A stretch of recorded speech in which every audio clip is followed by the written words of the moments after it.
And we are really, really fortunate to have JC Dodson join us. JC is the Chief Security Officer for BAE Systems. He's got a really big job. He's responsible for corporate security strategy, operations, and assurance. His risk management oversight includes all elements of industrial, international, and cybersecurity for U.S. and overseas operations. Prior to his current appointment, he was the Global Chief Information Security Officer for BAE. He's been there in a variety of executive positions in program management, strategy, business development, and really since 2002, after he spent 22 years with the Air Force. He's also on the board of directors for the National Defense Information Sharing and Analysis Center. He's a member of the Department of Homeland Security Defense Industrial Base Sector Coordinating Council, and as an industry contributor advisor to numerous U.S. government national security policy initiatives and studies. And we've counted him as a friend of Prevail for a while too, and I've always appreciated his advice and counsel. So JC, welcome. Thank you for joining us. And Thank you, Randy. That was a very kind introduction, and it's great to be back on with you. I think we did this the last time together, and we keep enriching the topic together, and I learn as much in these discussions as I hope our folks online will. Oh, great. I'm sure it's going to be really informative. For folks out there in TV land, we're structuring this as a bit of a fireside chat. I'm going to ask JC some questions. If you have questions yourselves, please put it in the Q&A box, and I'll try and look for common themes and ask JC. I really kind of wanted to start, many of the folks that are watching this are small and medium-sized businesses that are part of the ultimate supply chain to a contractor. Your direct customer may be a contractor, or it may be several stages removed from that. But I don't know about any of you out there. I've always found it really helpful for me to try and get into the mind of my customer, really understand how they think, what's driving them, what pressures that they're under. So maybe, JC, we could start with, sure. What are the kind of big picture themes and pressures that your company is under from, selling into the government, and that you're having to pay more attention to as a supplier? Sure, it's a great question. I think I would start with all the challenges that companies are looking at right now, and I can't speak to others, but I do have a lot of engagements with other companies besides ourselves and large primes. We're competimates. We work together. We compete together. But from a security standpoint, we talk, and it's kind of a non-competitive environment. We help each other with what's going on. Our operations centers are talking all the time. So I do have a fairly decent sense of not only us, but other companies are wrestling with. And right now, probably the two overarching concerns have to do with essentially supply chain resilience and then access to talent, right? So just right today, if you went into your boardroom, I would not be surprised if those were the top 2 or 3 issues that your company's in. And that's besides making money, besides all the other issues that are going on with the company. Those are 2 things that find themselves in the forefront of most of the discussions that are going on. So given that, if I step back and I look like at the point from a prime, and I did run our space group some years back, and so I have been on both the government side and on the industry side about competitions and bids and proposals. So if we go back to how we end up picking a supplier, it's based on the merits of the supplies and the products that are going to contribute to the team. It's going to be the financial solvency. It's going to be how they've performed in the past. It's all the things that you guys are all aware of, what sets you up to be selected as a subcontractor on a program. The things that are changing now are some of the emphasis, and I caught the Bob's discussion as well prior to this. It's cybersecurity, it's regulations, it's the additions of controls, and compliance has always been an important part about picking up partners for our bidding teams. If our competition has somebody who's more compliant or doesn't have any bumps and bruises on them, they're going to get a leg up on the competition. So setting as a baseline being compliance becoming increasingly important. What makes this challenging as well is if I go back to the supply chain resilience piece, That's a real preeminent consideration and concern of companies. What are one of the key disruptors in that resiliency chain? It's cyber, right? Right now, the vector of cyber is a concern to all of us. And because of that, we've seen increases in regulatory control. So if we look back about resiliency and that overarching issue, we step back a little bit and say, well, what could really break up and what could disrupt the resiliency? It could be fires, it could be floods, it could be bankruptcies, it could be other supply chains that are further down that are feeding your product or services. But there's this one that sits in there that's hitting everybody. And that's the cybersecurity piece, because right now, cyber is the vector that we are seeing disrupt our suppliers. And they're all over the tiers. It doesn't matter whether you're the second tier or the 15th tier. We are seeing that disruption occur. And right now, the prevalence of ransomware is making it particularly difficult because that has just gone on a rage. And we're seeing it. There's not a day you can pick up a paper or look just Google or search on ransomware sometime and see all the issues that come up with it. And the U.S. government's really trying to struggle right now too with what is a national response to that.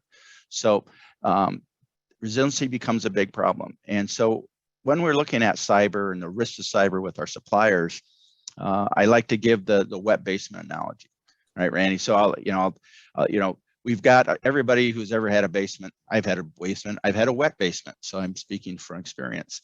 But think about a wet basement where you've got all this pressure on the wall and eventually it pops through the bricks and you're back there and you're spackling it over with some waterproofing and it holds for a while. But then sure enough, a little bit later in time, that pressure, that water pressure on the outside is going to pop another hole, another weak part of the wall. And I'm spackle over that. And we're spackling right now, right? And if I use the analogy that my suppliers are all up in that basement wall, the hydraulic pressure is the threat. And we're having a very hard time as a nation reducing that hydraulic pressure, right? It's about deterrence, about national strategies, it's all kinds of things. But right now, we know there's a lot of pressure on the wall. And it's going to continue to look for the weakest link in that wall. So from a supplier standpoint, we were starting to get very concerned about the weakest link that is going to be the most likely to be attacked. So it's like the joke when the bear is chasing you. I don't have to be the fastest in the room. I just need to be faster than the next slowest guy, right? I mean, and we don't want to be on the bottom. So from a prime's perspective, we're looking for suppliers that can get some sense of risk mitigation in place, have a good solid understanding of what they have in terms of the risk in their networks, and also the ability to accurately comply with the reporting requirements that were mentioned before. So hopefully that kind of sets up where we want to go, Randy, and I'll turn it back over to you and we can keep going. Yeah, just one quick question, just on this same theme of how does that work inside a large organization? So you're responsible for global security, so you're really attuned to the cyber risk and the supply chain. But how does that manifest itself ultimately in, I don't know, contracts or inspections or whatever, into the supply chain? How does that work through the organization? I've seen a whole variety of things that work. One is, of course, going to be the flow down of requirements, right? So we're going to get, and let's look at CMMC, which is really the theme of the day. We've received those requirements as a prime. There's an obligation to flow them down, just like we would in the DFARS. We today do not have CMMC requirements. So we have DFARS requirements, right? But we think CMMC will be forthcoming. In whatever role it turns out to be, we will have some type of CMMC-like approach coming towards us, I think, in the near future. But right now, the DFARS flow down. First line is going to be the flow down through the contract. The second may be some attestations beyond that. And we're starting to see that ourselves about some companies are saying, can you confirm that you've put your SPURS score in? Yeah, yes, we have.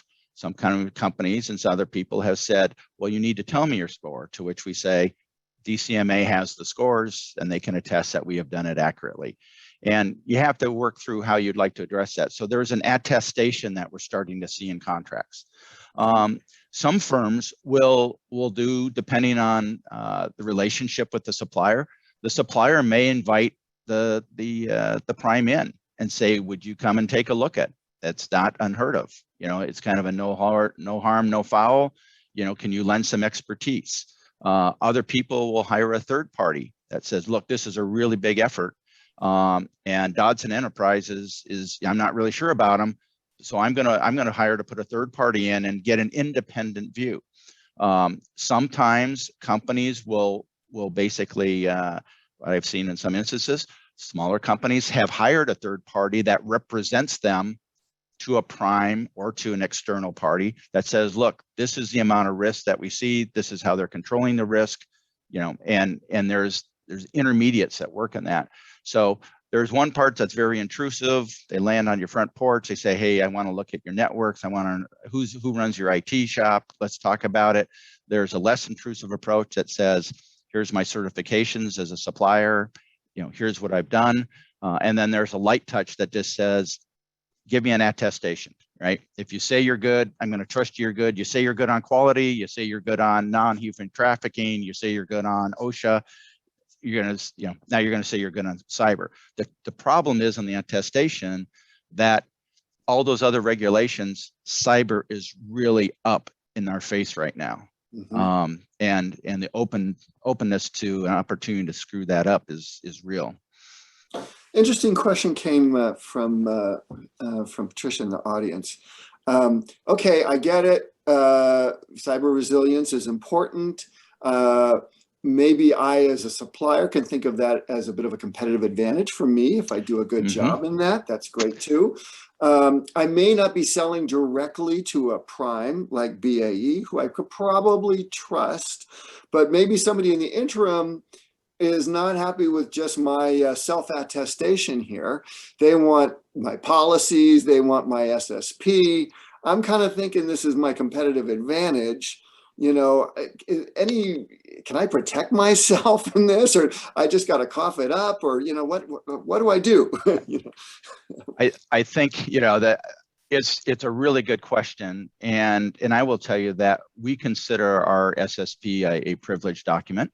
And what we have done is provided a cover letter. We also have a DIBCAC score from DCMA. And in some instance, we'll say, hey, I got the DIBCAC. Here's the cover letter. We don't send anything else. And we basically politely tell people our SSP is an internal document, and non-disclosure agreement notwithstanding, if I join your team, we will have the next discussion. But if this is in a bidding process, or if this is a what if and an RFI, you know, those are things that you need to judge whether, you know, if this is a break, if it's make or break the competition for you, you may have to work it out. Some ways you can do a summary of it, right? Rather than giving the whole SSP, try and do an executive summary of it. Show some planning figures and show some things in place. But at the same time, those documents can be very sensitive from the fact that they have also tons of information on our network. They also talk about where we may have some vulnerabilities, right? If we have some POAMs and things. Right. So it is a document to pay special attention to and use the protections you have within your companies. But at the same time, you may have to gain confidence by sharing it with them. Another thing that I've seen done is that a company has invited us in to review it. It never leaves. It doesn't go over the digits. We sit down with them. They walk through it. They give us a sense that they got it together. They have a couple issues. Here's what they're trying to do. And that suffices the point that there was an SSP. I don't have to have possession of it, but I can do an over the shoulder. I can come on site and have a discussion about it. The other ways, and I, you know, we're on Prevail. Send it to them. Don't let them pull it off. Keep it locked up. And when they're done looking at it, you give them 24 hours and it's locked up again and you're protected, right? So I think if you have to show it to somebody, look at some options that really minimize the exposure of that document getting out of your hands. Right. No, I love the Prevail option. I also like the thing that you said that, you know, sort of demanding some care and protection in the form of a letter back also could demonstrate your one's seriousness as a potential supplier. Look, you know, I'm going to expect you to treat my information as securely as you're going to expect me to treat yours. That's a nice tell, I think, in the process. You know. And that happens among big companies, right? I mean, we remind each other that says, it's just as important that I protect your information as you protect mine. And that's a good relationship to have, because that's a good start to transparency, which is really what we want in terms of security risk and things of that nature. I've got a couple of other themes Sure. here as well. One came up, just if I could ask you to riff on this a little bit, in our discussion pre-meeting before this, JC, we were talking about CUI and what is CUI. And you mentioned even that the feds are pressuring you to reduce the things that you determine to be Right. CUI. Could you just, it Sure. comes up every one of these Yeah. meetings that we have, Yeah. like, what is CUI? How do I know it? Is it, do I know when I see it? What? Riff on that for just a few minutes. I'll, It's a big deal. Yeah. and I think this is, there's a couple things, right? If I stand back and look at the CUI program, it's been around for a while, right? It's technically not new to us, but how it's being interpreted by the government agencies is a little bit different between the agencies. So let's just look at DoD right now, which we're most familiar with, or I'm certainly most familiar with. And there are some challenges with regard to how it's being classified and how it's being marked, and whether a contractor has the knowledge to accumulate a series of documents that don't have any markings, and all of a sudden when we staple them together, now that accumulation of information becomes CUI. So accumulation is a problem because it's not very well defined. The DoD is also really working with all of us in the contractors to kind of need to know, enforce it, even though it's unclassified. Is there a need to know? And they give the example, and I have seen this, and that, there's somebody that's building a bracket, but we send the 300-page entire design document where the bracket's only a portion of page, 213, right? And so there's a tendency for us to send this whole set of documents, and then it allows us the sub to go through it. Here's my bracket, here's my specification, here's what I'll do. So in a perfect world, we could just tear out that page and send that bracket to my bracket builder. And that's kind of at the basic level. And they say, in fact, that bracket's not even CUI. So you as the bracket builder are not touching CUI. Therefore, you may not need to have all these requirements. Although I think that's bad operational security, but it's a possibility, right? The challenge we found, and again, as a program manager in weapons systems in the past, some of the best ideas come from the bracket builder, right? Because and the context, if not sending them the whole spec, the context of where that bracket is and what role it fulfills can get lost if all we're doing is sending the spec. And so there's this risk we start to take, that all these really great ideas that come from the bracket builder, because they saw the context of that bracket and what its role was, we then lose, right? All we got is what we asked for, instead of maybe saying, you know what, I can make this cheaper and lighter by doing these 3 things to this specification that you have, now that I've seen where that bracket goes. So there's a trade space, and we've talked to the government about that in a perfect world, you just strip it out, you can release the CUI, you minimize the CUI, but there's a lot of things in specifications that we benefit from collectively as a program team by getting ideas and innovations because of the context. And that's the balancing act that we're in right now, is to try to do that. I think the other challenge is that if we do have CUI, we want to minimize it. And we're really working with the government to explain that, we're seeing massive amounts of CUI come at us. And it seems like, if everything's CUI, what's really CUI, right? And so we're really working with some of our government partners, that's like, let's really sort out what CUI is. Is it really that bid notice that came out that I just saw in the public space, and now it's inside of a document that's now CUI? Isn't it really publicly available since it's already on the web? How come now I have to handle it as CUI? And I think there's going to be growing pains that we're going to go through with our government customers in kind of slicing and dicing what CUI is and the handling that's going to be demanded by it. So how does it get, I'm just curious myself, how does that get operationalized?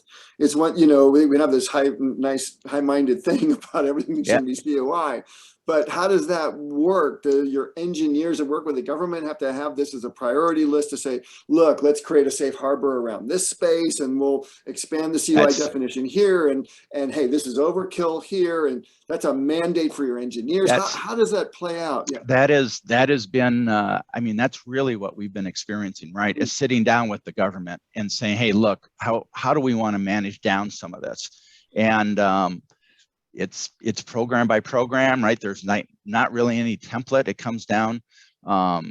Most programs on the defense side have the concept known as, CPI, the critical program information. Mm-hmm. And most of us start with, hey, let's agree that the CPI is this. And you can go, well, if it's critical program information, then more than likely it's CUI. And then we kind of start bridging out, and you kind of see how far away from that critical program information you're going, really, it's associated with that thing, but it doesn't need to be handled the same way. So that's one way we've worked at it, is getting down, but it is discussion with the customer and the willingness for the customer to change that. And that includes upper level primes too, right? Because we're as guilty of it as ever, right? We push the stuff down just like we got it from our customer, and we collectively have to do a better job of trying to filter that out, or even pushing back on the customer and saying, look, this seems like this is heavy handling on this type of information that probably doesn't need the rigors around what we're putting the controls on. So again, I'm always trying to think of this from the supplier perspective here. Can you think of, and don't need to share names or specifics or whatever, but can you think of a situation where, not driven by BAE, let's say, but driven by a supplier or their supplier, they handled this mix of stuff particularly well, in a way that you step back, this was impressive how these guys took the initiative and did, and maybe share some story like that might be, illuminating for others, We've had, yeah, sure. I mean, I think one of the big successes that I've seen that's worked has been this notion of shared areas, where sometimes if the supplier doesn't have all the capabilities they want and they need, then they come on to our platform, right? They're able to come onto our platform. Mm-hmm. and organize and work through that. There's certain limitations of that. Certainly for collaboration and design, those shared spaces work really well. But then if I'm a manufacturer and I have to take that data and move it in, it's still got to come in-house. And so there's a challenge with that. I do think that some of the smaller firms that we found have come up with some innovative ways to include, Randy, what your kit brings as well, and other capabilities. They've gone to third-party service providers and basically have essentially put their network in the hands of a service provider that is a managed service provider that prevents them from having to invest substantially on their own, but puts a wrapper around it. Sometimes they just use that service for the program that they need it. They may have commercial stuff that doesn't require it. And so there's been some hybrids that I've seen that have seemed to work really well. I think we're still working for this magic cloud environment, right? That we could go to and it would be all set up and all the controls would be in place. We just don't have that yet. And I know there's still work by the big cloud providers to get to that. And I think when CMMC, whatever changes come out, we're hoping there's going to be this FedRAMP alignment as well, so that we get some alignment and controls. And that's another opportunity where I've seen small suppliers go to a cloud for a specific program that minimizes the cost and it's associated only with that program, but allows them to keep their commercial operations kind of the way they are. Just two or three ideas that I've seen that we have had good confidence in. All right, good. And setting up, kind of enclaves and stuff to clearly delineate that. Delineate what's on there, yeah. And again, that's when we set up the enclaves, it's really important to understand what we have in terms of inherited controls, right? So that says we start enclaving, you want to make sure you're not duplicating and replicating every time. You want to be able to say, look, if I have a perimeter defense, let's set up a perimeter defense for all my enclaves, as opposed to multiple types of perimeter defense activities, which basically pushes up the cost. we only have a minute or two left. Maybe your kind of parting thought, if you could, kind of offer some, advice that you just wish that people listening to you would do X, Y, and Z, would make your life a lot easier in serving your government customers. Are there some simple things that you could just offer on your wish list, or it's just long? I think the simplest thing is, know what information you need to protect, right? I mean, that's the first thing, is know what information you need to protect and how you should handle it. And then look for the things that you can really leverage, right? There's a lot of capabilities out there, and look for solutions that you can cover down on multiple controls at once, right? So if there's a capability that covers down on 10 controls, look at that as opposed to looking at 10 different capabilities for 10 different controls. And there's capacity out there in industry and technology that covers down on a lot of those controls, and those are the low-hanging fruit that we should be looking at. Some of the harder controls are going to be complex, they're going to be more expensive, but go after the low-hanging fruit, because then you're showing intent. If you do nothing, that's a bad place to be. But you want to show intent at the low-hanging fruit and go after that, because it is cost-effective now.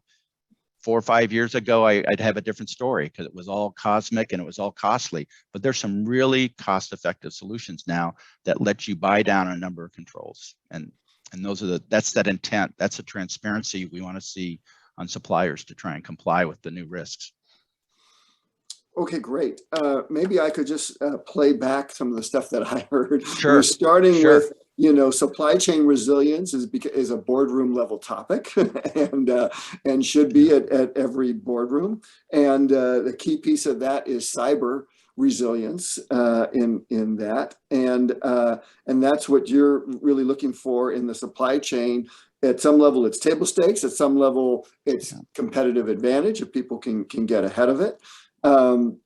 You are also looking for ways that suppliers can help you figure out how to innovate, even in a world where maybe the CUI is trying to get squeezed down to the least common denominator, still trying to find some ways to let suppliers step up and innovate. And your advice is, especially in terms of compliance, is a great way to show resilience and readiness, and grab the low-hanging fruit that's there. Yeah. Don't boil the ocean, because then you're demonstrating you're making progress, and that's a really good thing.